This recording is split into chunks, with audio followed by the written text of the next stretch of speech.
gobierno emplea todos los recursos del Estado para hundir a sus rivales políticos recurriendo a todo tipo de artimañas. Los principales medios de comunicación se prestan gustosos a participar en el juego difundiendo informaciones no contrastadas o directamente fabricadas. ¿Fue en Venezuela? ¿En Rusia quizás? Pues no, fue en España. Si no han oído hablar demasiado del Spanish Gate, no se culpen, yo tampoco. Quizás les suceda como a mí, que cuando se supieron los últimos datos del asunto, estaba en el peor lugar para enterarme bien de todo esto, en España. La trama fue destapada en 2017 por los periodistas Patricia López y Carlos Enrique Bayo. 2 años después, un juez se lo topó mientras investigaba otro caso y sacó a la luz lo que los autores de la investigación llamaron las cloacas del Ministerio de Interior. Por algún extraño motivo, su investigación muy seria no fue emitida por ninguno de los grandes canales de televisión. Y eso que se hizo un documental para facilitarles la tarea, pero ni por esas. Los periodistas descubrieron que desde el Ministerio de Interior de España, con el apoyo de un grupo de policías corruptos, se realizaban operaciones de espionaje contra figuras políticas que el establishment consideraba incómodas. Los conspiradores del ministerio, entre ellos el exministro Fernández Díaz, se valieron de unos medios de comunicación serviles y complacientes con el poder. Y de esto España está tan bien servida como de jamones y de vinos. El modus operandi era el siguiente: el Ministerio de Interior espiaba y si no encontraba nada comprometedor en el objetivo, le bajaba a los medios mayoritarios una patraña que lo perjudicara. ¿Oyeron hablar de que el partido Podemos había sido financiado por los ayatolás iraníes y por los bolivarianos chavistas venezolanos? Pues parte de esta información salió precisamente de esta trama y fue urdida en las más altas esferas del Estado español. A la policía española han llegado datos que vinculan a ese país, a Venezuela y a Irán, con los dirigentes de Podemos. Se ha financiado con el dinero de Irán y de Venezuela. Pablo Iglesias ha cobrado 93.000 euros de Irán. Esas transferencias firmadas por el dictador de Venezuela, Hugo Chávez, que ha recibido 7 millones de euros del régimen venezolano. Pero si resulta chocante lo mucho que en aquel entonces hablaron la prensa mayoritaria y los partidos sobre escándalos simulados, ¿qué decir del mutismo o el desinterés que muestran ahora que los motivos para el escándalo son reales?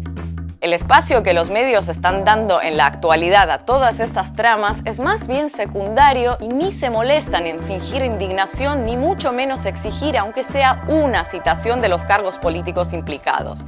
Y ese rancio olor a cloaca que se percibe cuando los grandes medios destacan hasta la extenuación qué bebe un político de la oposición, con quién se acuesta o por cuánto se hipotecó, se vuelve verdaderamente nauseabundo cuando además callan las operaciones ilegales en las que el Estado emplea el dinero de todos los españoles.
Buenas noches. Durante los últimos años hemos sido testigos de numerosos casos de corrupción que han puesto en evidencia cómo funcionan las cloacas del poder político, económico y hasta del poder judicial.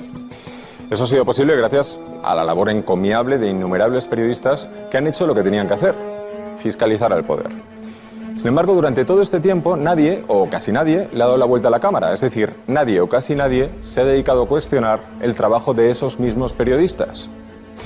Hace solo unos meses, David Jiménez, exdirector del Mundo, publica un libro que pone patas arriba todo el periodismo de este país y sobre todo su manera de funcionar. Y esta noche vamos a tirar de ese hilo. Esta noche se van a dar nombres de periodistas archiconocidos. Y esta noche se van a destapar muchas prácticas que, nos gusten o no, hoy por hoy están normalizadas. Corruptelas, prebendas, sobornos, chantajes, extorsiones, sobresueldos. ¿Se puede comprar un periodista? ¿Cuánto vale que alguien hable bien de ti? ¿Dónde está esa fina línea que separa un patrocinio de un soborno? La integridad de cualquier profesional es lo más valioso que tiene. Es tan valioso que algunos incluso se dedican a traficar con ella. A partir de esta noche vais a plantearos muchas cosas porque vais a ver la realidad con otros ojos. Y es que la película cambia cuando conoces cómo son y sobre todo cómo trabajan los que te están contando esa película.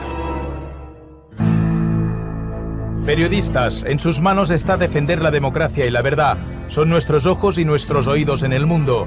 Ellos vigilan al poder, pero ¿es posible ejercer el periodismo sin corromperse? El periodista tiene que saber que tiene que estar cerca del poder para poderlo controlar, pero no tan cerca como para ser atrapado por él. El periodismo español lleva años denunciando con éxito la corrupción en la política y en los círculos de poder.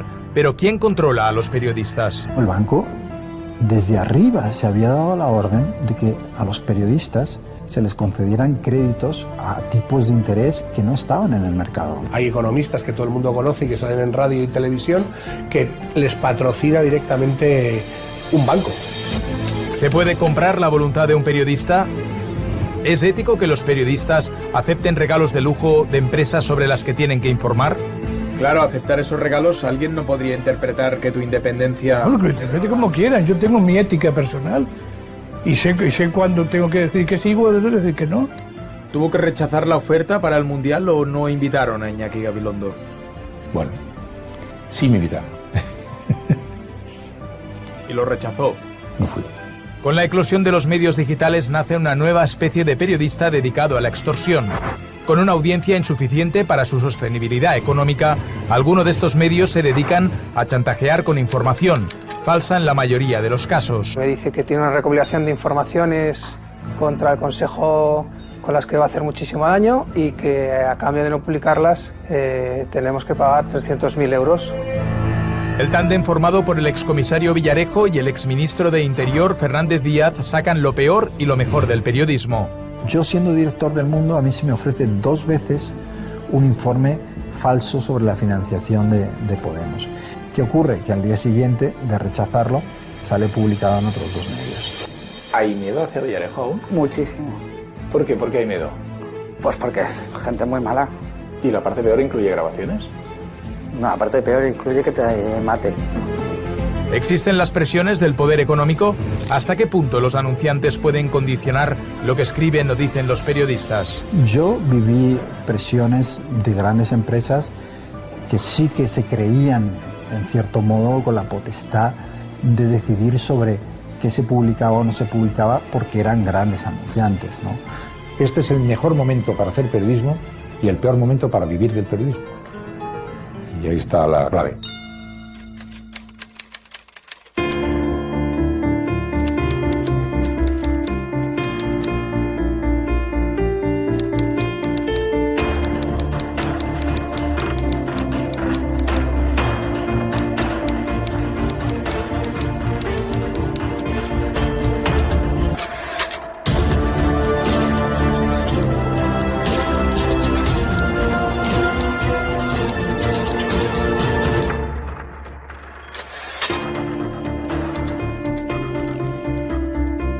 Junio de 2014, Mundial de Fútbol en Brasil.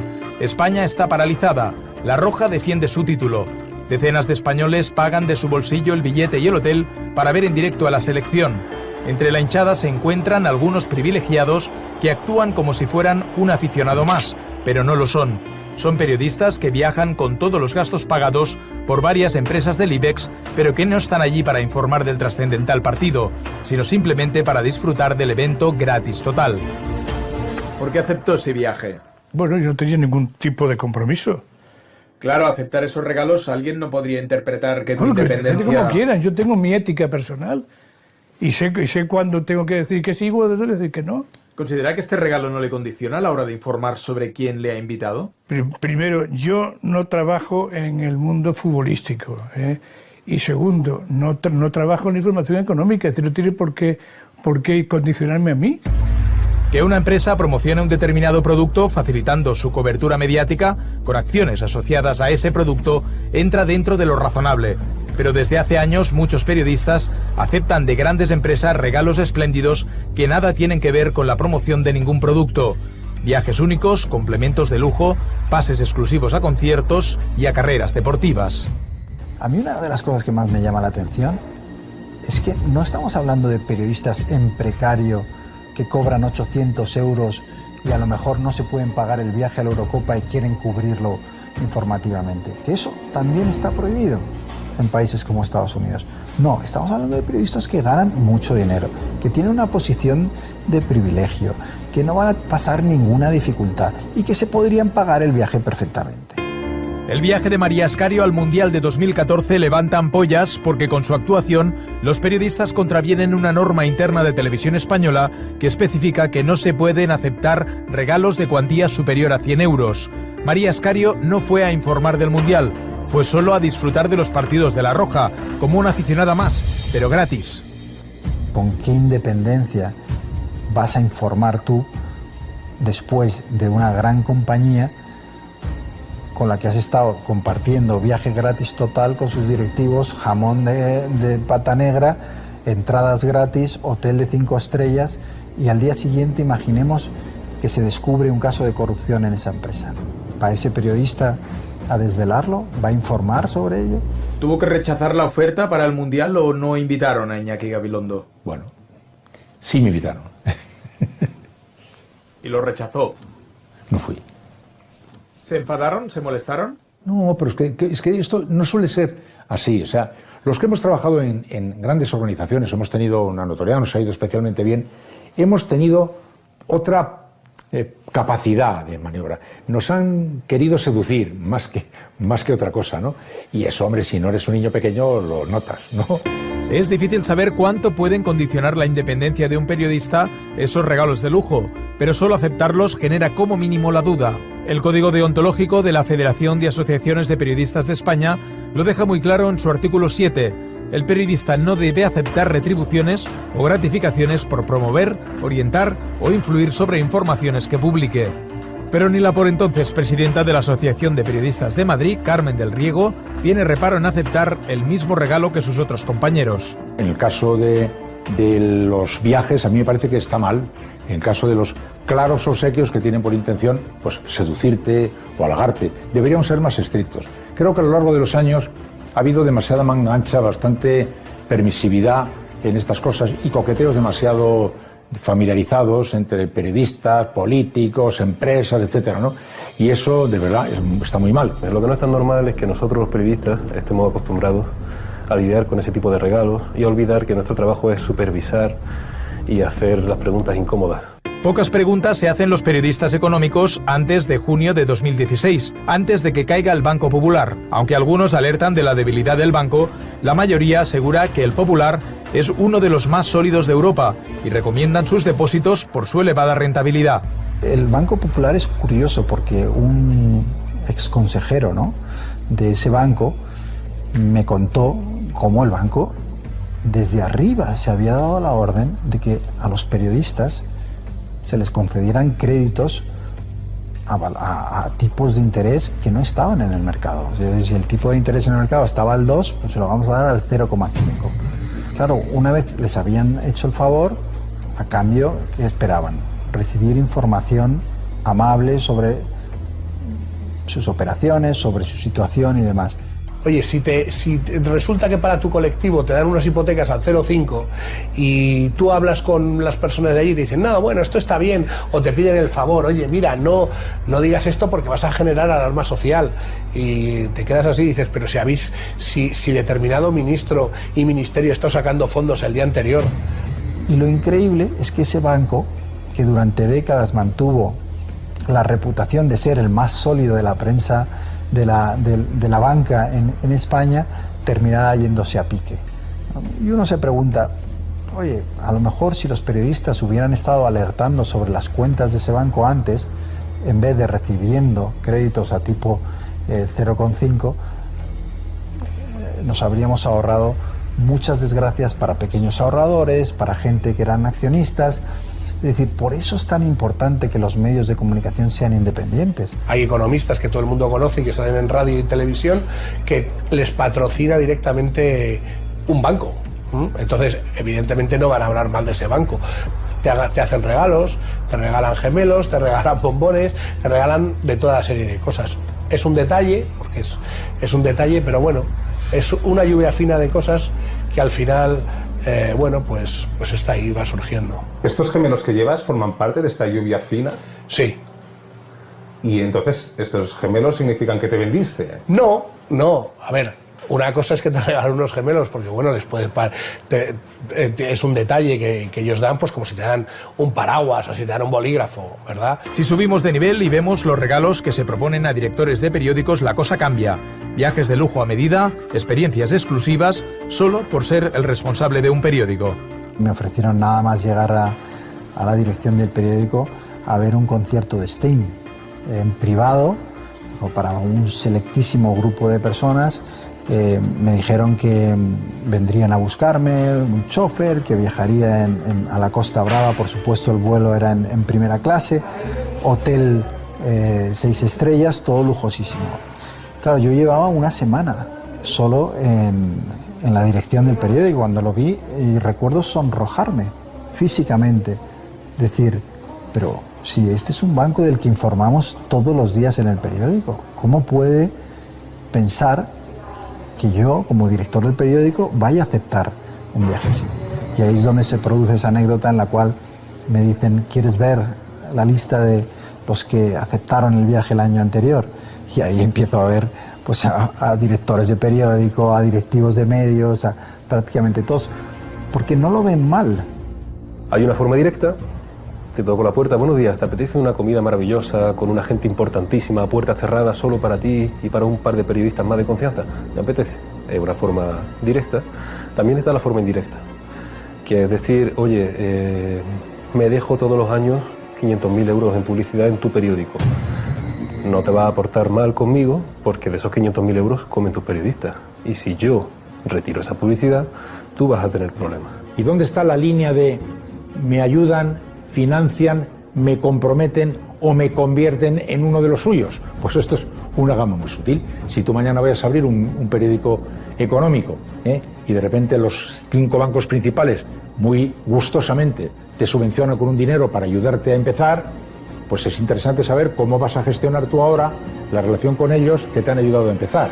La publicidad es un arma poderosa de presión sobre los medios. Los anunciantes suponen un porcentaje muy alto de los ingresos de un periódico. Durante la etapa de David Jiménez como director del Mundo, sufre en sus carnes las presiones de César Alierta, el todopoderoso presidente ejecutivo de Telefónica y uno de los grandes anunciantes de España. Tú vete a las hemerotecas y busca noticias negativas sobre César Alierta durante su presidencia. A ver qué encuentras. No vas a encontrar nada, solo lo que se publicó en El Mundo. Ese era el grado de control que tenía sobre los medios de comunicación. ¿Y por qué era tan grande también esa influencia? Porque como era el colocador de los exministros y de los poderosos en la empresa, los que todavía estaban en el poder decían, oye, si algún día dejo mi actual trabajo, me puede caer un sueldo de 6 o 7 ceros en esa empresa. Los departamentos de prensa son los que te llaman y te dicen, oye, no digas esto o no digas lo otro, hemos oído que vas a hablar de determinado tipo de hipotecas y no queremos. Entonces, en un principio lo hacen de una manera muy velada, simplemente te dicen, oye, por favor, te lo piden por favor, luego ya pasan al siguiente grado, que es, vamos a quitar la publicidad del programa. Y el siguiente grado es, no solo es que vamos a quitar la publicidad del programa, es que vamos a hablar con donde metemos otros programas o otros medios de comunicación, cadenas donde metemos publicidad, y vamos a vetarte. Pero más allá del poder que ejercen los anunciantes, hay una cloaca de la prensa de la que hasta ahora nadie nos había hablado. Ha sido David Jiménez, en su libro El Director, quien lo ha nombrado por primera vez. Son los llamados acuerdos, pactos secretos entre los periódicos y las grandes empresas, mayor inversión publicitaria a cambio de influencia en la línea editorial. Yo no lo había oído nunca, pero cuando llego y se habla, y de hecho en el libro cuento una reunión en la que estamos con el presidente del BVA, Francisco González, donde se le pide que a ver si puede arreglarnos el presupuesto porque el año no está yendo como debería. Y ahí se habla de los acuerdos, ¿no? ¿Podemos aportar algo más a los acuerdos? Es una frase que ya está en ese mundo y que es curioso que haya tardado tanto tiempo en salir a la luz, porque hasta que no ha salido en mi libro nadie había hablado tan abiertamente de los acuerdos, cuando es una cosa que todos los periodistas de nivel alto, ¿no? Directivo o empresarios del IBEX conocen perfectamente. Eso es lo que más me ha interesado de todo el libro. La parte a la que él se refiere como un sistema armado, estructurado, etcétera, esa es la que yo nunca la había interpretado así. No dudo que lo sea, porque lo dice, pero yo nunca lo he interpretado así. En el libro se habla de César Alierta y de cómo se intenta parar una información en la que Alierta está implicado como socio en un hotel con Rodrigo Rato, y ahí ¿qué se produce? Se ponen en marcha los acuerdos, es decir, oye, pero si yo te estoy dando más dinero del que te corresponde, si tu medio, yo le he entregado este año X millones cuando en realidad por audiencia le correspondería la mitad, por poner un ejemplo. Ahora te toca a ti cumplir tu parte del trato y no publicar esa historia. Si alguna cosa esconden celosamente las cloacas del periodismo, son las ingentes cantidades de dinero que las distintas administraciones destinan a periódicos y emisoras de radio en forma de publicidad institucional.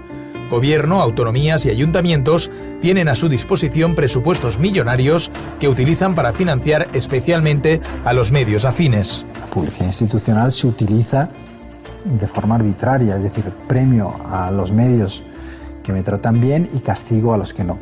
Hasta tal punto que El Mundo, por ejemplo, teniendo más audiencia que La Razón, y no sé si que la ABC, pero parecida, en Castilla-La Mancha, como Dolores de Cospedal se había enfadado con nosotros, nos dejó a cero. No recibimos durante años ni un solo euro en publicidad institucional porque la cobertura que hacíamos no era de su agrado. Mientras esos dos otros diarios competidores, tanto La Razón como la ABC, recibían grandes cantidades en publicidad. Pero otras veces éramos nosotros los beneficiados. ¿Qué medios reciben publicidad institucional? Es casi un secreto de Estado. A eldiario.es le cuesta 2 años averiguar cómo reparte el pastel publicitario Ana Pastor mientras está al frente del Ministerio de Fomento. Si vemos las radios en las que su departamento inserta publicidad, gana por goleada Federico Jiménez Los Santos, 28 euros por cada 1000 oyentes frente a los 8 que recibe la SER, la cadena líder. En prensa son el ABC y La Razón los más favorecidos por el reparto. Reciben más de 190 euros por cada 1000 lectores frente a los 83 que recibe El País, a pesar de ser el periódico líder en ventas y en lectores. El gobierno puede chantajear a los medios de comunicación si tú das esta información o si no relajas tu línea editorial o si publicas determinadas informaciones. Te voy a cortar el grifo y ya no vas a recibir tantos ingresos por publicidad institucional. Esto es un peligro, claro. Aún es más escandaloso el reparto de la publicidad de Metro de Madrid durante la etapa de Esperanza Aguirre e Ignacio González, entre 2011 y 2015. La Razón se lleva más de 1 millón de euros y El País o El Mundo se quedan en apenas 50.000. El periódico de Maruenda recibe el doble de dinero en publicidad que el resto de medios juntos, pese a estar muy por detrás en lectores. En la radio sucede lo mismo. Radio Intereconomía, pese a ser una radio con una audiencia residual, consigue 334.000 euros en publicidad, 12 veces más que la SER. Bueno, también en Andalucía, cuando estaba el gobierno del PSOE, durante muchísimos años se ha utilizado la prensa institucional para premiar y castigar a unos medios. No es una cosa del Partido Popular, es una cosa del poder político que tiene ahí un grifo y lo abre y lo cierra según te portes bien o mal. En el último año de Susana Díaz como presidenta andaluza salta el escándalo del abuso de la publicidad institucional. La oposición se queja especialmente por anuncios como este, que parece un anuncio electoral del PSOE en Andalucía. Andalucía es una comunidad estable política y económicamente que genera confianza. Crea empleo y atrae inversiones. 500.000 de parados menos en 5 años. Construyamos entre todas y todos la mejor Andalucía. Pero que al final lleva el logotipo y por tanto lo paga la Junta de Andalucía. En los 40 años de dominio absoluto del PSOE en Andalucía, los medios más perjudicados por el reparto de la publicidad institucional son los conservadores. Es el caso de ABC, que se quejaba durante la presidencia de José Antonio Griñán de no recibir ni un euro en publicidad de determinadas consejerías, pese a ser el periódico líder en Andalucía. Con la nueva ley de transparencia debería ser más claro qué medios reciben más dinero, pero sigue siendo una misión casi imposible saberlo. Que el portal de transparencia puede servir para saber a dónde va el dinero. El problema es que es un gran bosque donde está toda la información y tú quieres un árbol en concreto o alguno, en este caso, a dónde va la publicidad institucional. La última vez que nosotros pedimos la relación de publicidad institucional desglosada, hubo contestación, porque siempre hay contestación, eso es verdad, pero en esa contestación nos remitían a la empresa que había ganado por concurso el plan de medios. Y como es una empresa privada, no se desglosa. Esa publicidad institucional no tiene ninguna relación con la audiencia o el prestigio de los medios. Tiene que ver con la utilización manipulada del dinero público para ganarse a unos medios de comunicación y perjudicar a otros. Y esto lleva sucediendo muchísimo tiempo y hace falta una ley y unas normas claras para que ese reparto sea justo. Además de utilizar la publicidad institucional, los políticos disponen de muchas otras maneras de someter a los periodistas hasta límites insospechados. La política no debe controlar la información y debe permitir que los periodistas ejerzan su profesión con libertad e independencia. Esta es la teoría, pero ¿qué sucede en la práctica? Los políticos te llaman directamente, desde Moncloa, te llaman directamente y te dicen, oye, ¿me puedes tratar bien esta información? No lo hacen de una manera tosca o agresiva porque eres el director de un gran periódico. Ellos lo que hacen es manejarse y presionarte de una manera sutil, ¿no? Luego, ¿qué ocurre? Que esos políticos son muy importantes para los grandes medios porque deciden las licencias de radio, televisión digital y demás. Yo, por ejemplo, no voy a comidas de trabajo con políticos. No voy a comidas de trabajo con políticos. Me pierdo mucha información, pero prefiero perder mi información para mantener un punto de independencia. Yo, por ejemplo, estoy en un grupo de 8 periodistas que todos los jueves solemos comer con un político en un hotel de Madrid, ¿no? ¿Qué es lo que te aporta eso? Bueno, te aporta primero un conocimiento del personaje, te aporta los últimos datos que tengas sobre la información y te aporta un análisis de la situación que a veces lo utilizas como si fuera una fuente tuya, ¿no? Sin citar al personaje. El servilismo a los intereses políticos es tan feroz que convierte a muchos periodistas en auténticos hooligans. La crisis económica abona el terreno para que los políticos influyan sobre muchos periodistas que han perdido su trabajo o que han visto reducido drásticamente su sueldo. Las tertulias televisivas son una salida para ellos, pero a cambio tienen que someterse a las pautas que les dicta el poder político de turno. Las tertulias fueron una manera clarísima de controlar y manipular la opinión pública porque veníamos de un momento de gran crisis del periodismo. Una de las principales salidas laborales para muchos periodistas que habían perdido su trabajo eran las tertulias. Entonces, desde el gobierno, lo que se hacía era premiar colocando a periodistas en tertulias que a cambio tenían que repetir las consignas que en algunos casos burdos y surrealistas recibían mensajes desde Moncloa diciendo, oye, lo que nos interesa que salga en la tertulia es este tema. Y ellos lo repetían, ¿no? Como loros. En este afán de los políticos por controlarlo todo aparece un maletín con 180.000 euros. Son los años 90 y el destinatario es uno de los 4 radiofonistas más prestigiosos de nuestro país. Eso es lo que Luis Bárcenas le cuenta a David Jiménez. El propio tesorero del PP habría entregado personalmente el maletín. El objetivo es claro, ensalzar a José María Aznar para que gane las elecciones presidenciales. Yo en el libro no he puesto el nombre y si no lo he puesto es porque evidentemente no tengo pruebas de que ese maletín se recibió, ¿no? Yo sí cuento que Bárcenas me contó que ese periodista recibió ese maletín y si yo tuviera mañana, aparte de la declaración de Bárcenas, una prueba, ya fuera documental, un recibo, de que eso fue así, yo ese mismo día lo colgaba en redes sociales y confirmaba el nombre. Si lo hiciera sin esa confirmación, estaría haciendo todo lo contrario de lo que digo que tiene que ser el periodismo en mi libro. Cuando uno dice eso, tiene que poner el nombre. Porque los que hemos sido radiofonistas medianamente destacados, pues quedamos inmersos en la bolsa. Digo, vamos a ver, si eso ha pasado, necesitamos que digas quién ha sido. Primero, porque eso se denuncia de verdad cuando se dice lo que se está denunciando. Y en segundo lugar, porque haces un disparo de ametralladora un poco ahí, en barrida, y de, oye, perdona, aquí nos está tocando esto a todos, ¿no? Comprar a periodistas a veces no resulta tan caro. La sutileza es la clave para no levantar sospechas, como sucede con la candidatura de Madrid 2012 a los Juegos Olímpicos.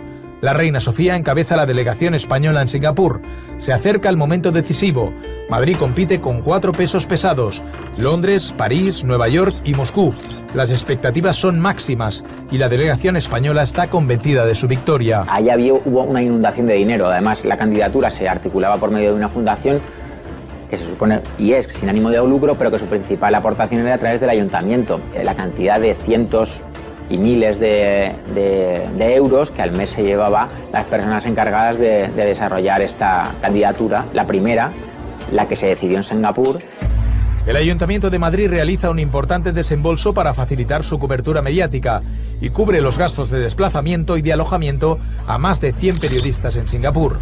Lo llamativo es que costea íntegramente hoteles de 5 estrellas y agasaja a toda la comitiva con regalos de lujo. Claro, uno pensaría, oye, los medios que crean que eso es una cobertura interesante, que se paguen el vuelo, ¿no?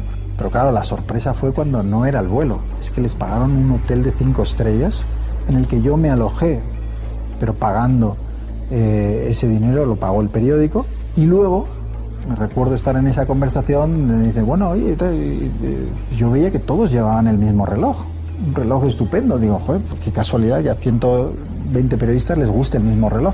Y es cuando uno de los compañeros que habían venido me dice, pero tú no te han dado el tuyo. Dice, esto nos lo han dado a todos de regalo, ¿no? Ir a una rueda de prensa y que me regalen un reloj de lujo, eso no es normal. O sea, me pueden regalar un bolígrafo, me pueden regalar una camiseta o me pueden regalar una bolsa súper chula para el fin de semana. Bien, vale. Un reloj no es necesario. La cuestión es si te lo coges o no lo coges. Claro, piensa luego en la rueda de prensa que se produce donde se presenta la candidatura de Madrid.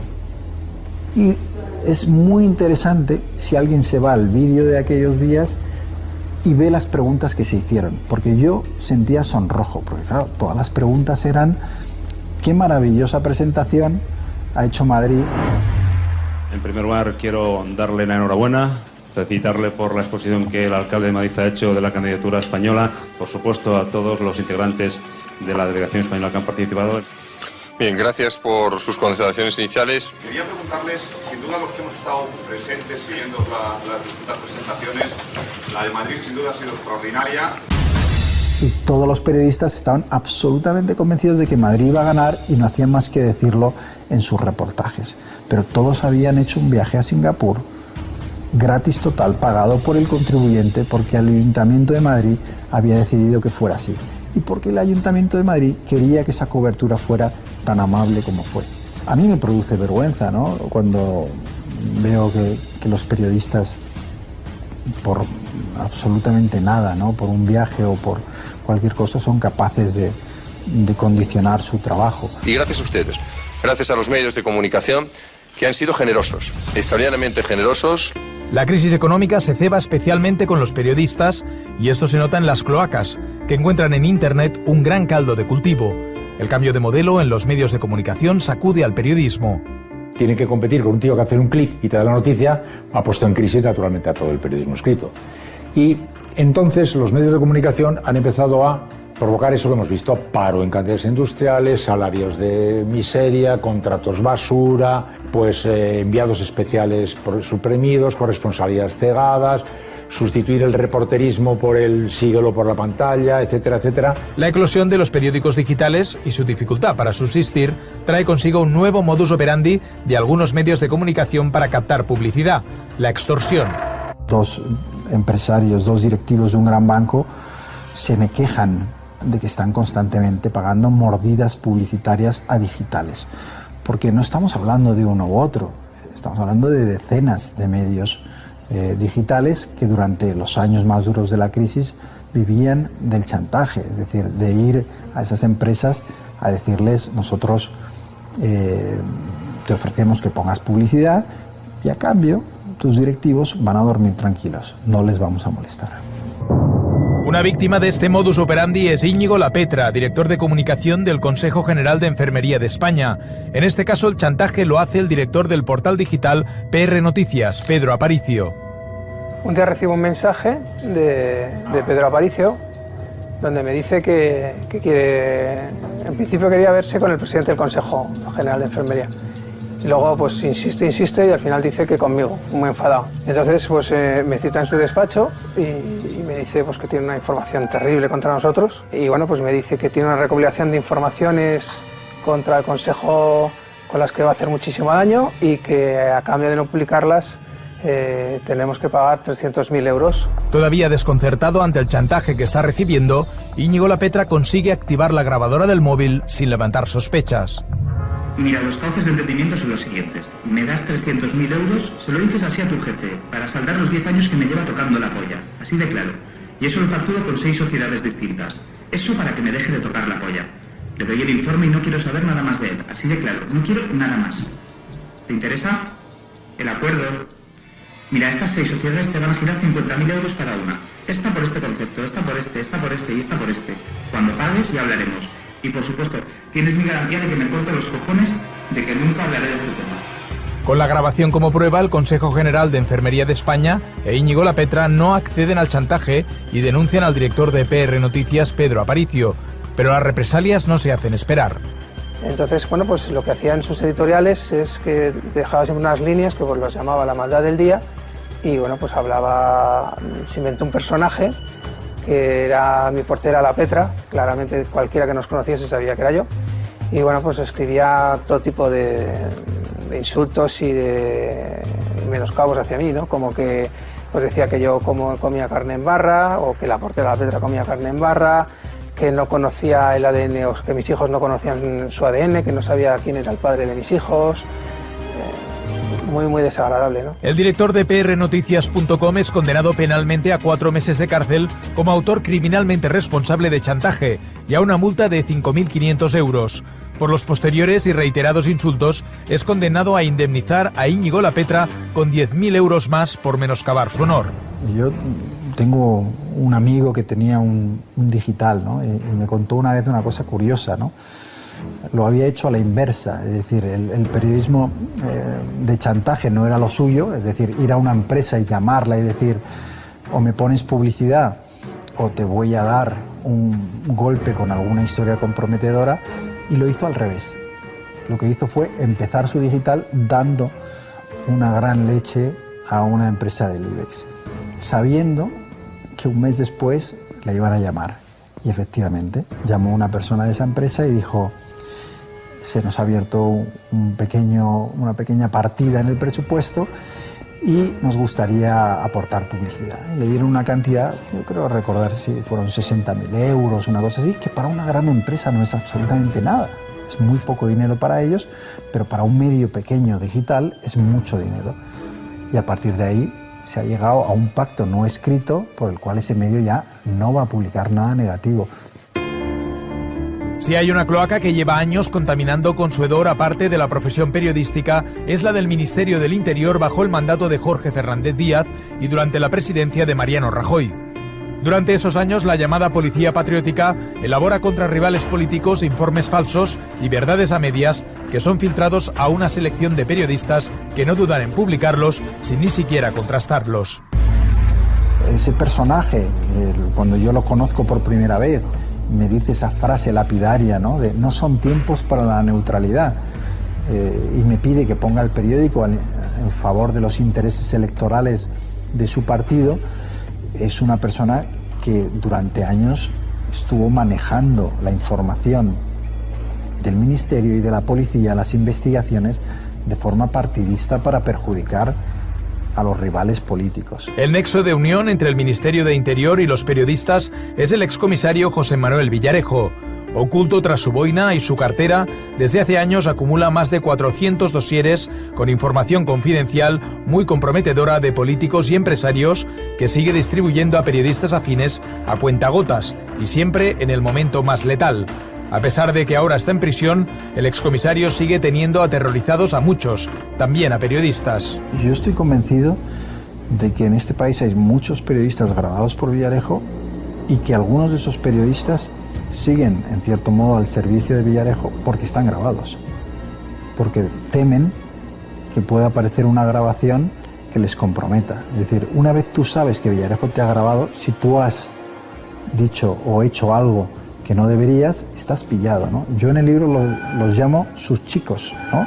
Ese grupo de periodistas que en cierto modo están vinculados a él y que están encadenados a Villarejo. Patricia López, periodista de Público, ha sido de las pocas capaces de desafiar a Villarejo y abrir la cloaca de Interior. Y lo está pagando muy caro. Sufre amenazas de muerte y la aíslan profesionalmente. Pasa de ser colaborador habitual de tertulias a casi desaparecer de la pantalla.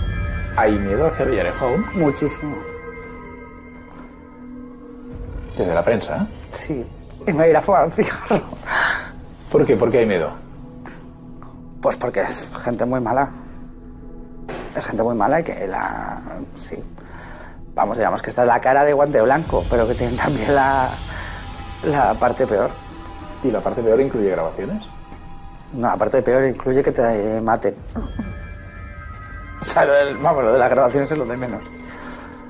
O sea, a ti te han amenazado. ¿Te ha amenazado directamente Villarejo? No, Villarejo no. Me ha amenazado un abogado de la mafia rusa, me ha amenazado el número 2, el jefe de gabinete del número 2 de la policía, me ha contado ahí algunas cosas, me han explicado algunas cosas, cómo se hacen algunos emisarios y cosas que me podrían pasar, ¿sabes? Y nada, y me han llegado a decir, oye, pues qué suerte tienes, que como no tienes coche, ¿no? Ya, qué bien. Pues me quedo mucho más tranquila, sí. No ocurre lo mismo con periodistas como Eduardo Inda, que curiosamente multiplica su presencia en televisión. Es sin duda uno de los elegidos de Villarejo para intoxicar a la opinión pública con informaciones de dudosa credibilidad. Otro de los elegidos por el excomisario es Alfonso Rojo, de Periodista Digital. Alfonso Rojo es compañero, según dice Alfonso Rojo, es compañero de pupitre del comisario Villarejo. No sé en dónde, porque no queda muy claro en qué colegio coincidieron o en qué instituto, pero sí, se llevan muy bien desde tiempos inmemoriales. Por amistad o por negocios, según Patricia López, el periodista Alfonso Rojo firma un contrato con Villarejo para escribir al dictado de los intereses de un cliente suyo, una gran petrolera con negocios importantes en Guinea Ecuatorial. Se encuentra un contrato por el que el comisario Villarejo le pagaría a Alfonso Rojo 3.000 euros al mes más X cuestiones en especie por publicar sobre Guinea Ecuatorial, evidentemente lo que al comisario Villarejo le apetezca que se publique de Guinea Ecuatorial según el criterio de sus clientes, que en este caso era la rama de Teodorín Noviano. O sea, en este caso sí que hay un contrato en el que hay un periodista que se llama Alfonso Rojo que decides dejarse comprar. ¿Esto es así? Sí, es que a mí me sorprende que lo digas así, pero sí. A mí no me extrañaría que en los próximos meses veamos a periodistas pasar por los juzgados, ¿no? Ya se está investigando y yo creo que podría ocurrir que algún periodista en algún momento terminara en prisión porque, bueno, hay serios indicios o rumores que pueden convertirse en indicios que se están investigando ya en la justicia sobre la participación de periodistas que han cobrado de Villarejo o que en ciertos casos han aceptado informaciones fraudulentas sabiendo que lo eran para perjudicar a enemigos del gobierno. Hace solo unas semanas la policía irrumpía en la redacción de OK Diario de Eduardo Inda para requisar toda la información procedente de un móvil robado a una colaboradora del líder de Podemos, Pablo Iglesias. El hilo que une al comisario Villarejo con Eduardo Inda es muy corto. Muchas de las exclusivas que publica a lo largo de su carrera llevan el sello de las cloacas y su publicación suele coincidir con periodos electorales o de máxima tensión política. El caso más claro es el llamado Informe Pisa, Pablo Iglesias, Sociedad Anónima. Este supuesto documento policial afirma que el gobierno de Irán había financiado al líder de Podemos y a su entorno para lanzar su carrera política. La noticia la publica OK Diario en enero de 2016, días después de que Podemos se convierta en tercera fuerza política de España y aspire a ser el socio de gobierno del PSOE. Ellos les pasan un presunto informe de la UDEF, pero que el periodista sabe perfectamente que no es un informe de la UDEF porque ha visto 1000 informes de la UDEF de verdad en los sumarios. Y dice, bueno, pero como yo soy el súper amigo del comisario, me ha dado el borrador y tal, no se queda así, ¿no? Para quedar muy bien. Y entonces coge y se lo escribe, sin poder confirmarlo con nadie, claro, porque todo es muy secreto. Ese es un informe que se fabrica para perjudicar a Podemos. Yo, siendo director del Mundo, a mí se me ofrece 2 veces un informe falso sobre la financiación de Podemos. Y mi respuesta en ese momento es, yo no sabía que era falso. Bueno, gracias por el informe, ahora nosotros vamos a hacer nuestra investigación. Dice, no, esto es para que lo publiquéis mañana. Y digo, no, yo no voy a publicar un informe que me viene de una fuente de la que me tengo que fiar así, sin que mis periodistas antes hayan hecho su investigación. ¿Y qué ocurre? Que al día siguiente de rechazarlo, sale publicado en otros 2 medios. Una vez lanzada la noticia, enseguida se expande por los demás medios sin que ninguno de ellos lo cuestione. Digitales, programas de televisión y de radio la replican inmediatamente para alimentar el debate político ya convertido en un gran show mediático. Aunque el informe no reúna los mínimos criterios de credibilidad, ya es imposible detener su difusión. La lucha por la audiencia en radio y televisión y los digitales deja de lado la confirmación de los datos. Todos los medios, sin excepción, con la complicidad de los periodistas, amplifican la mentira. El propio Eduardo Inda reconoce en una conversación telefónica a Patricia López que la misma fuente que le ha entregado la información es la que le ha ordenado cuándo debe publicarla. Una operación de cloacas en toda regla. Eso ya, el informe existe, el informe lo tengo yo, vamos. Y lo tengo hace bastante tiempo, ya te lo digo. Vale, pues nada, era eso lo que quería confirmar. El informe yo lo tengo hace 2 meses y medio, así, 3, a lo mejor son 4, pero vamos, yo creo que muchísimo antes de las elecciones, vamos. Vale, que a mí mis fuentes me piden, oye, por favor, no lo publique, cuando me dicen publicarlo, pues lo publico, ¿no? El caso ya tiene cobertura mediática, ahora falta darle un barniz jurídico. Es el secretario del sindicato Manos Limpias, Miguel Bernard, quien lleva el caso a los tribunales y acusa a Iglesias de organización criminal, asociación ilícita y 8 delitos más. Entonces llega una organización, en este caso por ejemplo eran Manos Limpias o Ausbank, pero el propio comisario Villalejo tenía sus propias asociaciones de acusación popular, que era Transparencia y Justicia, que estuvieron personas en el caso de Esperanza Aguirre o en el caso de Pepe Blanco, o sea que vamos, el mismo si no había, ya lo hacía él. La querella acaba archivada y Miguel Bernard ingresa en prisión poco después por un presunto delito de extorsión por el que la Fiscalía le pide 25 años. Pero eso ya importa poco, la rueda sigue generando titulares.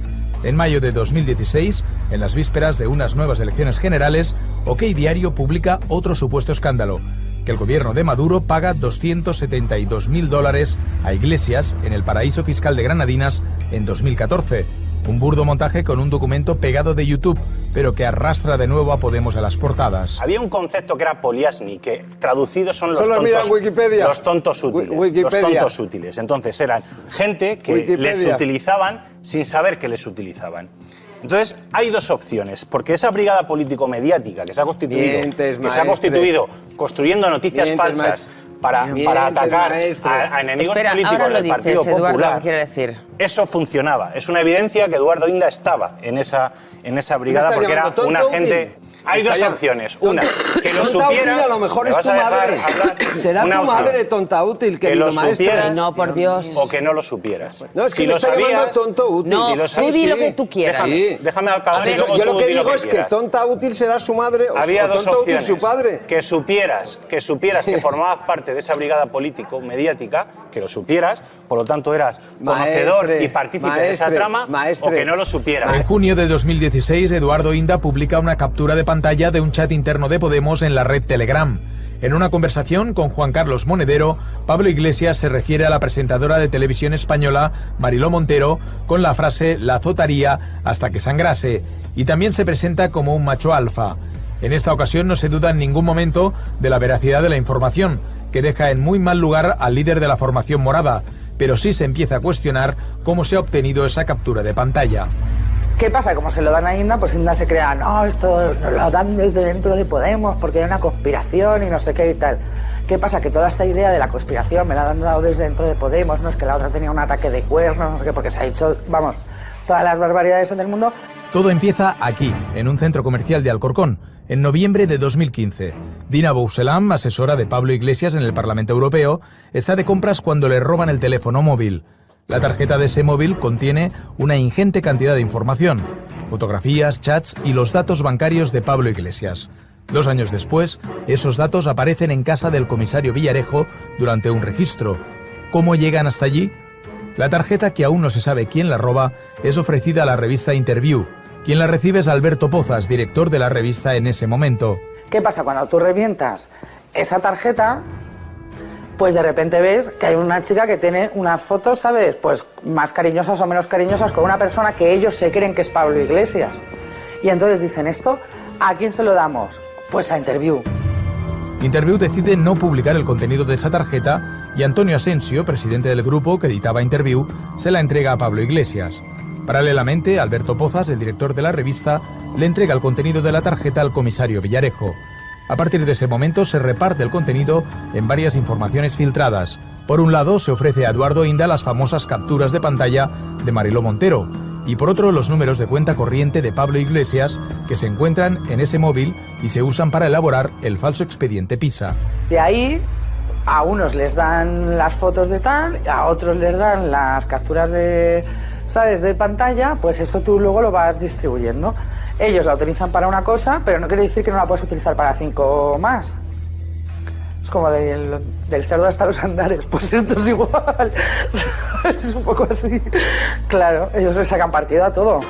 Los independentistas catalanes también están entre los objetivos a batir por la policía patriótica a las órdenes de Jorge Fernández Díaz. Y una vez más, periodistas y medios de comunicación son cómplices de las cloacas del Estado. Una grabación secreta, hecha en el mismísimo despacho del ministro, saca a la luz sus planes conspirativos. En ella se escucha como el ministro del Interior y el director de la Oficina Antifraude en Cataluña, Daniel de Alfonso, conspiran para desacreditar a políticos como el alcalde de Barcelona, Xavier Trias. No te digo, si no es algo que yo no tengo claro, no la tengo clara. Por lo tanto, te lo digo, ya me han dicho que Xavier Trias tiene una cuenta en el extranjero con alrededor de 12 millones de euros. Bueno, pues eso es lo que yo sé, pero yo no tengo ningún dato que me lo acredite. Eso es un comentario de café que me lo cuenta. Mañana yo te saco de una reunión. ¿Esa información también que ha llegado? ¿Xavier Trias puede saber algo de eso? Xavier Trias no sabe ni esto. Ni esto. Ahora, es que eso a Xavier Trias lo vamos a ver. Es como horror para él, ¿eh? Y si eso saliera, ¿tú qué opinas de eso? Yo, ministro, soy partidario de asestar el golpe cuando el golpe vaya a acabar con el animal. Durante la conversación se negocian qué medios de comunicación y qué periodistas pueden ser más útiles a la hora de publicar la información. Bueno, pero el ABC, yo creo que el ABC iba a ser leal. Oye, vais a tener la exclusiva, pero en su momento, a lo mejor dentro de 6 meses. Así que no nos podemos entrar por ahí la pared. Espérate, que la vas a tener. Todo el mundo no. Y a partir de ahí, pues el día de las grabaciones al ministro del Interior, yo era colaboradora habitual de otro programa de televisión y me dejaron de llamar. La presentadora puso en Twitter, oye, César Bloques del César, estas exclusivas de Patricia, mañana te tenemos aquí en plato para entrevistarte, y la presentadora se debe quedar con las mismas ganas que yo de ser entrevistada. Y sin embargo, esos medios de comunicación llevaban a Eduardo Inda, ¿sabes? O a Esteban Urriaztieta o a gente así, como los expertos en las grabaciones al ministro del Interior, que ellos ni habían publicado ni presuntamente habían tenido en sus manos. A lo mejor sí que tenían más información que yo. La justicia tendrá que decidir cuáles son sus responsabilidades, pero lo que sabemos a día de hoy es que con el dinero de todos los españoles se montó en el ministerio del señor Fernández Díaz una policía paralela para destruir o para perjudicar a los enemigos del gobierno y del Partido Popular. A mí me parece un escándalo mucho más grave comparativamente a un escándalo como el Watergate, que le costó la presidencia a Richard Nixon. Y aquí ha pasado unos días, se nos ha olvidado a todos, no tiene consecuencias, a otra cosa. Es decir, estamos hablando de uno de los grandes escándalos de la democracia. Yo pienso, primero, no todo vale. Ese periodismo de filtración, bueno, que a algunos le parecen bien porque me dicen que es la única forma de llegar a algunos temas, a mí me parece detestable. Sobre todo si no has comprobado la fiabilidad y el rigor del informe que está filtrando, ¿no? O sea, yo creo que ellos creen que todavía, que a mí estos 5 años hay algo que tengo que aguantar como una cantinela desesperante, no vas a poder, ellos son muchos, no vas a poder, ellos son todo, no vas a volver a trabajar en tu vida. Eso de mis compañeros, y es claro, no lo hacéis por eso, ¿no? O sea, casi, claro que no se puede. Entonces ellos siguen pensando que aunque Villarejo lleva 2 años en la cárcel, va a ganar. No se dan cuenta de que ya simplemente ya ha perdido, ya no vale. No va a estar nunca más en la policía, no le va a contratar ningún cliente. Chicos, no vais a tener ya más informe que os pase. ¿Queréis empezar a contar la historia bien? Hay gente que practica un periodismo maligno, un periodismo venenoso, un periodismo corrosivo que está haciendo verdaderamente pupa todos y cada uno de los días. Que el periodismo tiene muchísimos problemas, muchísimos defectos y que tendría que ser mirado con una mirada más severa, estoy completamente de acuerdo. Pero como digo, todos los casos no quiere llevar, a mi juicio, no me debe llevar al convencimiento de que estamos viendo en un auténtico lupanar, porque eso no es verdad. Porque hay mucha gente que está haciendo su trabajo lo mejor que puede, en circunstancias muy difíciles, eso sí que es cierto. Pues se ha dicho alguna vez, este es el mejor momento para hacer periodismo y el peor momento para vivir del periodismo. Y ahí está la clave.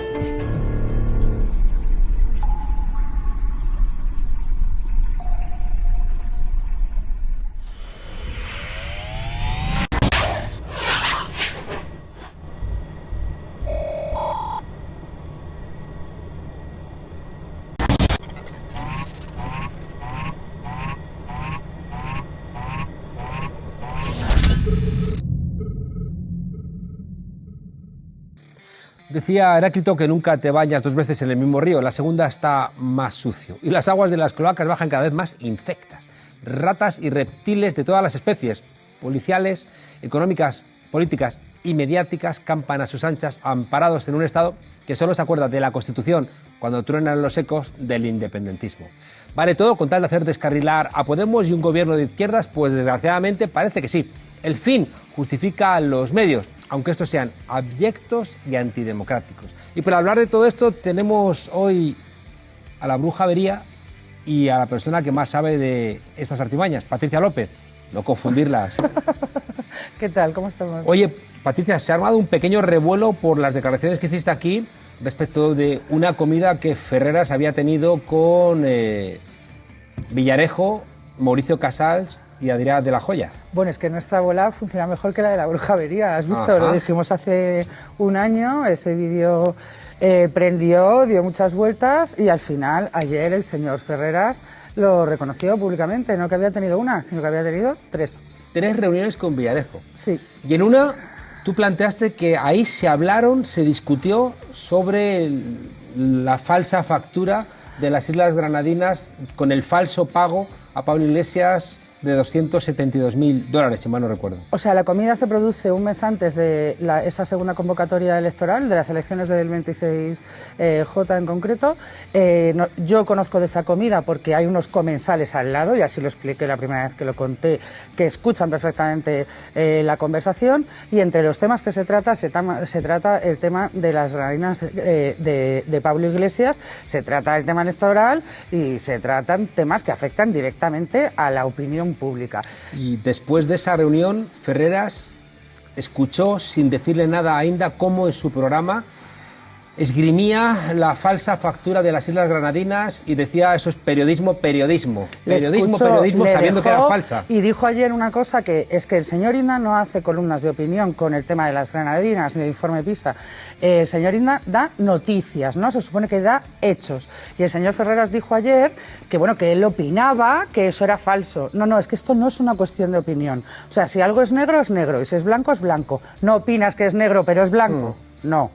Entonces, lo que ha dejado el señor Ferreras Claro, al el señor banco- Indacer es difundir datos falsos Claro. a sabiendas de que eran falsos. El banco dice que esa cuenta nunca existió, que allí Iglesias no tenía ninguna cuenta abierta, que no se había recibido ningún Sí. pago de esas características. Y Una luego- comisión de investigación del Parlamento demostró que eso era falso, que se había hecho la factura con Photoshop, sacándolo de algunos vídeos. Y él, sin embargo, siguió y dejó que en las tertulias, además, afirmándolo y chillando y a grito pelado Tanto en la en el Rojo Sexta Vivo Noche, como en la Sexta en la Noche. Sexta Noche. Y además dijo otra cosa para escudarse el señor Ferreras, y es que él había dejado que se vertieran ahí todas las opiniones, ¿no? Porque para eso está, ¿no? Y todos los aspectos. Bueno, pues cuando Público saca las grabaciones del Ministro del Interior, no solo se me veta a mí ipso facto, sino que el señor Ferreras ya tenía preparada la versión de que a mí me había facilitado las grabaciones el comisario Martín Blas, que Podemos también estaba en medio de esas grabaciones. Resulta que es que llegan también esas grabaciones al hilo del 26J, o sea, algo que quizá... Al hilo de las elecciones. Sí, que quizá, no sé, en esa comida posiblemente, ¿sabes? También algún comentario se pudiera haberse hecho. Entonces... El señor Ferreras sabe perfectamente que respecto a las grabaciones del ministro, en su programa se dio una versión prefabricada por las cloacas y que no se dejó hablar a los que tenían los datos. Vamos a escuchar el vídeo. En un restaurante de Madrid comen Adrián de la Joya, Mauricio Casals, Villarejo y Antonio García Ferreras. Bueno, según los presentes cercanos a esa mesa, que fueron los que nos contaron a público lo que se había hablado allí, lo que se estaba diseñando era la falsa cuenta del Europacific Bank que se le atribuyó a Pablo Iglesias, Eduardo Inda, porque claro, Eduardo Inda solo no puede. ¿Quién estaba en esa? Mauricio Casals, Adrián de la Joya, Antonio García Ferreras y José Manuel Villarejo.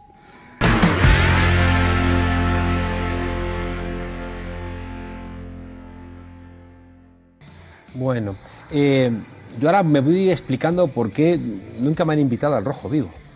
Pues a lo mejor es porque sabes demasiado, ¿sabes? Aunque tú no lo sepas. Y fue curioso también porque el señor Ferreras ayer, el subconsciente, le traicionó porque le pusieron la verdad, le cantaron la verdad del barquero. O sea, y después está cortando en internet, en las redes sociales, toda la gente que reproduce ese vídeo, lo cortan y dicen, no, es derechos. Son derechos de Mediaset y este vídeo no puede emitirse. De A3 Media, De A3 Media, perdón, y sí, no puede emitirse, se lo está bloqueando a la gente por Facebook. El mío, como yo lo grabé con mi móvil en mi pantalla de televisión de mi casa, ahí sigue funcionando, ¿sabes?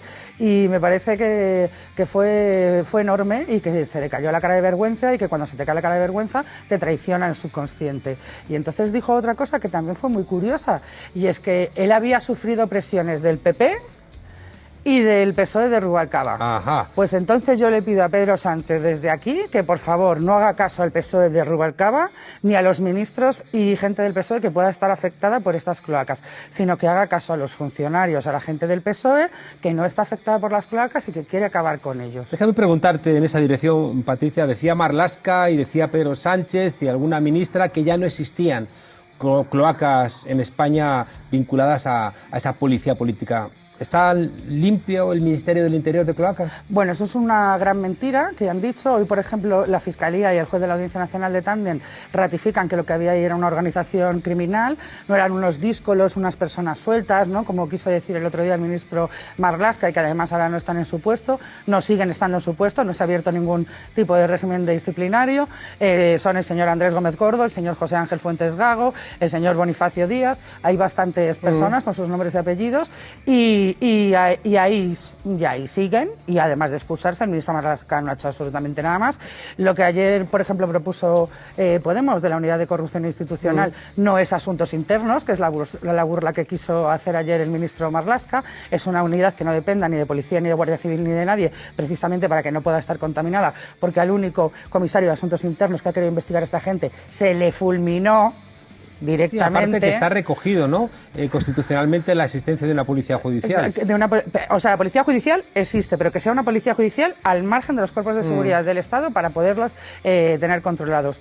También ayer hubo una resolución de Fiscalía que el Gobierno debería escuchar, y es que en la causa Tandem hay una pieza que se llama PIT, que influye al juez Baltasar Garzón y a su amiga, la fiscal y ahora ministra, Dolores Delgado. ¿Por qué? Por la extradición de Pérez Maura, un empresario que tiene unos negocios en Guatemala y que además es español. Que es hermano del jefe de opinión del ABC. Sí. De Ramón Entonces, Pérez Maura. Aquí el gobierno nos hizo creer, la ministra Dolores Delgado, que no había extradición para el tema de Pérez Maura porque es español. Bueno, hemos podido ver cómo para extraditar a Billy el Niño por la querella argentina tuvo que haber una vistilla y la Fiscalía se pronunció que no se extraditaba a Billy el Niño. En el caso de Pérez Maura hubo una vistilla y la ministra Dolores Delgado dijo que no se extraditaba a Pérez Maura. En la causa PIT se investiga si Pérez Maura pagó a Villarejo y a Baltasar Garzón y no se sabe hasta dónde llega la cadena para no ser extraditado. Baltasar Garzón se intentó querellar contra el Confidencial y ayer mismo el Confidencial publicaba que la Fiscalía rechaza la querella de Baltasar Garzón porque son hechos que están siendo investigados en la Audiencia Nacional. Por lo tanto, reitero, a lo mejor el señor Pedro Sánchez, para hacer esta campaña electoral, debería apoyarse en limpiar las cloacas y en no mantenerlas. Para despedirnos, Patricia, nos hemos reído durante todo este tiempo, ¿no? De toda esta trama que tú llevas en solitario, recibiendo muchísimas presiones. Yo quiero decir aquí públicamente que periodistas como tú hay pocos, ¿no? Con tanto coraje, que han resistido tantas presiones, tantas amenazas y no te has echado para atrás. Y estamos viendo, bueno, pues eso, que el número 2 de Información de Moncloa, Pozas, ha tenido que dimitir por formar parte, ¿no?, de alguna manera, de este entramado de basura. Es que esto, si no se limpia, es muy peligroso. ¿Por qué? Y es una noticia que ya sacamos en público y es un escrito que ha presentado Podemos porque ahí está la clave. Lo que están haciendo el señor Pozas y el señor Asensio y el resto de periodistas implicados en la cloaca es distraernos como un juego de trileros, ¿no? Donde está ¿quién pasó la tarjeta? ¿No? ¿Quién se pasó la tarjeta? No, aquí lo importante es que hay a una chica que estaba en el IKEA que le robaron un teléfono móvil porque trabajaba para un dirigente político y ese teléfono móvil viajó para extraer esos datos y después dárselo a esos periodistas que sabían perfectamente que venía del producto de un robo, claro, y se lo empezaron a pasar entre sí. Entonces, o limpiamos a la pata mediática, a la pata judicial y a la pata política y funcionarial y nos basamos en los funcionarios buenos. Y yo te doy las gracias porque no estoy sola, sé que tú estás. Tengo a público, hay buenos empresarios, no todos son como los que colaboran con las cloacas y las contratan. Sí, sé que no estoy sola, yo te doy las gracias, pero que aquí es fundamental que el que quiera ser nuevo presidente del gobierno tenga como bandera limpiar las cloacas. Claro, es decir, en enero de 2015 Marisa Recuero publica una portada en El Mundo diciendo: a Monedero le ingresaron otro 1 millón de euros de Venezuela según fuentes de la seguridad del Estado. Y David Jiménez, en el libro que acaba de publicar, el director, dice que esas fuentes y cuerpos de seguridad del Estado que le daba las exclusivas al Mundo, dirigido por Casimiro García Vadillo, no sé si también por Pedro J. Ramírez, era Villarejo, es decir, un delincuente. Claro. Y espero que quizá el Mundo se disculpe por todo este acoso y derribo.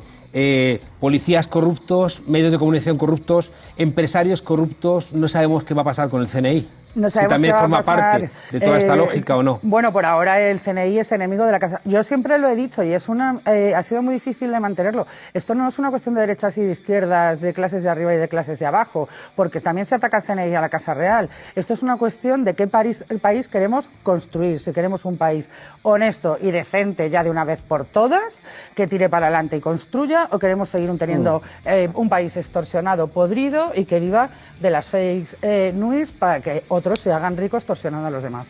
Pues escucha, Pedro Sánchez, te lo dice la bruja Avería. Necesitamos unos cuerpos y fuerzas de seguridad alejados de Ignacio Cosidó, ese que manda los tweets diciendo que va a controlar el Supremo por detrás, lejos de Fernández Díaz, lejos de toda esta cadena de corruptos. Necesitamos un CNI lejos de la manipulación a la que lo haya podido llevar Soraya Sáenz de Santamaría. Necesitamos recuperar la confianza en los medios de comunicación. Necesitamos tantas cosas. ¿Os dais cuenta por qué decimos que no pueden volver? Lolo, dispara.